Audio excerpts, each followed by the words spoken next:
So, our next storyteller is over 6 feet tall and has a heart that is more than twice his size. And according to this bio, you know you have been in the presence of kindness and generosity when you're around him. He's a teacher, an artist, a seeker of God, and a follower of paths that bring health and light. Please welcome to the stage, Jeff Winicki. Good evening, everybody. My name is Jeff Winicki, and I love stories. And one of my favorite stories happens to be that of Grapes of Wrath. At the very end of it, Majod, sitting with Pajod in the front seat, is describing what they've gone through after they've lost their farm and the family has traveled over many, many, many challenges and changes. And Pa looks at her and says, "What's that about?" And she replies to him, "You know, Pa, it's like this. Women are just better at it, but that's because we know how to deal with the jerks. We get married, and that's a jerk. We have a baby, and that's a jerk." Not to imply that being married is a jerk. Okay, let's just clarify that one. We lose a farm, and that's a jerk. And we learn to kind of roll with that, and we learn to make the kind of transitions in our life that have nothing to do with falling under those losses, but actually learning to, triumph and stand on top of it. So we'll use that story theme, and I'll just tell you a deeply personal story about myself in starting over and in do-overs. I think I am probably the king of do-overs, quite frankly. So we'll weave together 4 different stories for you. One of them being, I of course am the adult child of an alcoholic, which is so overused and so grossly, mislabeled. But what that means is you grow up with a lot of contempt, and you grow up with a lot of loss and mistrust. Now, if you'll add an alcoholic home to the fact that I had, and I'm sorry, it was a Baptist home, to an overly zealous mother who didn't really understand what was going on in her own life and family, whose whole proclamation was that the trauma and the struggle that we were under was because God was trying to teach us a lesson. So as a little boy, when you're pleading with Mom and you go, "Mom, what's that about?" "Well, God's just trying to teach us something."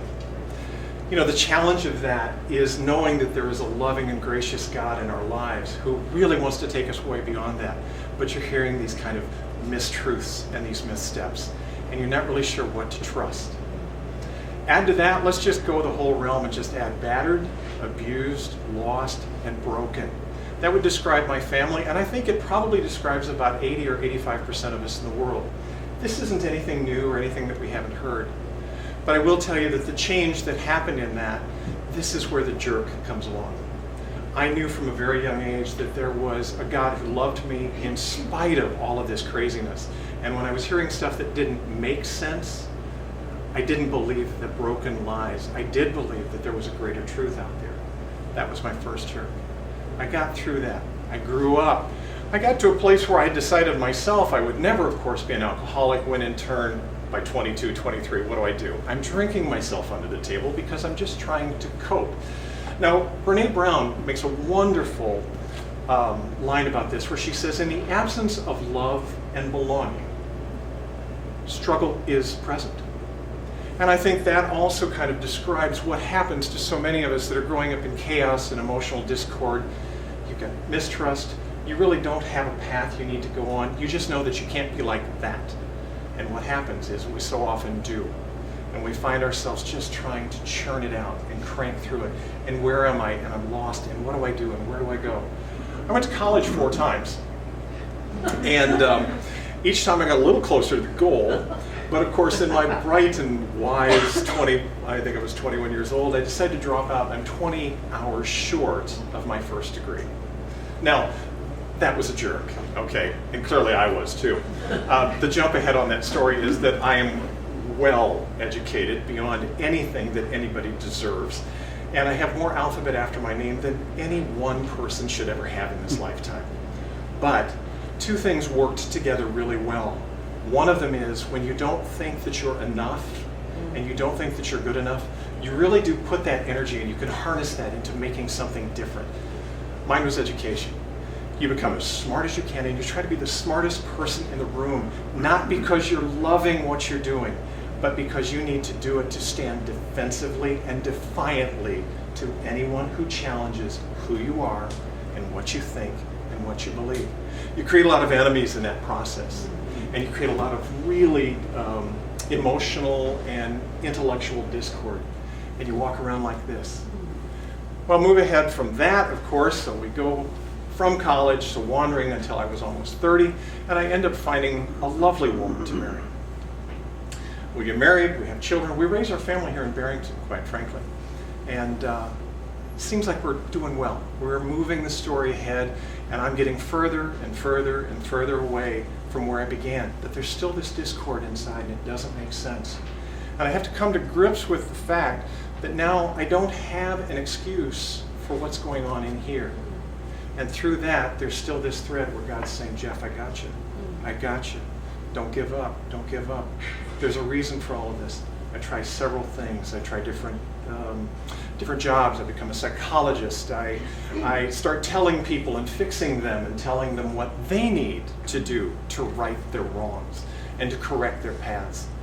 And in the middle of all of that, I keep learning lessons about what I was telling everybody to do, I was not consistently doing for myself. I'm struggling with the spiritual piece, trying to get that just right, because, you know, when you grow up in this kind of junk, broken thinking, a buddy of mine calls it our junk drawer that's in our head, and clearly this is not a place we should go alone.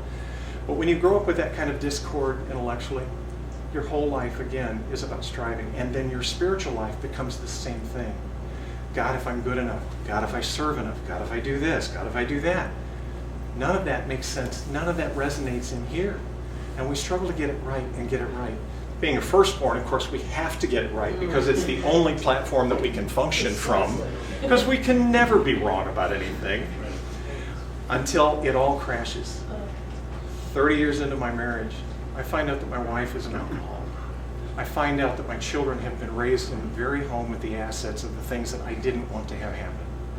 And I've got to start all over again for maybe the first time, maybe genuinely, and maybe honestly. That was 3 years ago. I ended up having, prior to that, about 5 or 6 years before that, I worked so hard as a psychologist and worked so hard to do it right that I burnt myself out professionally. And I ended up running a restaurant, right? I end up having the time of my life. It's social, it's fun, I'm not alone. And in the course of that, I get sick, and I learned the value of how people viewed me. I was good enough, I was enough, and I could take what was becoming a full hurt, not out of desperation, but as a gift, and I could put that back into the community, into the endeavors that I love, into my own children's lives, and I could begin to see this tide change. What I didn't expect was in the middle of all of this loss, once again, which looked like every other loss I had spent or had in my previous 55 years, I never expected for a minute that what was going to change most was nobody outside of me, but what was going to go on in here. And the starting over and the doing over opened a pathway to a whole different understanding about the way I was not only perceived, but the way that I was loved. And in that perception, in that change, came great advances in moving a career forward in the right way, in finding loving relationships, in finding a genuineness and a satisfaction, not in the moments of achievement, but in the everyday of relating and connecting. And you take all of that and the horrible stories and all the rest of it that we all share at some point or another, and you come to realize that the value of our lives is in the stories we tell and the people that we get to impact. And it gets to be a privilege because we get to have these one-on-one conversations where we don't have to worry about the veneer anymore. We just get to be genuine. The very thing that God created me to do and created you to do is to make the connection so that we can show grace to any stranger standing around us, to bring them into the fold and say, there's a better life than the struggle that you've been living with. That's the short, very short version of what I've got to tell you. I can tell you at the end of this story, which is way better than the beginning, I have an extraordinary life. I work a job that I absolutely love. I found a woman that has just changed the trajectory of my life because of her willingness to just hang with me and to accept me for the way I am without conditions. I found a church that I love to serve in, and more than that, a community that I get to serve with both nationally and internationally. I spent a lot of my time doing volunteer work. I can't tell you of a greater way to spend the rest of my life going forward. And the last piece of the story, you're looking at a guy that a year ago was 100 pounds heavier than what he is today. If I'd show you pictures, you'd go, not possible, not the same man. What I've learned to understand is the only thing that changed was physically. Everything else inside is a combination of all of the stories and all of the jerks and everything else that I've had to learn along the way. So here I am one more time tonight saying thank you for listening. Thanks for being a part of my story, which I get to add, take you with me, and move forward. Thank you. Jeff, thank you. What I found most fascinating about your story is that it could have been describing me.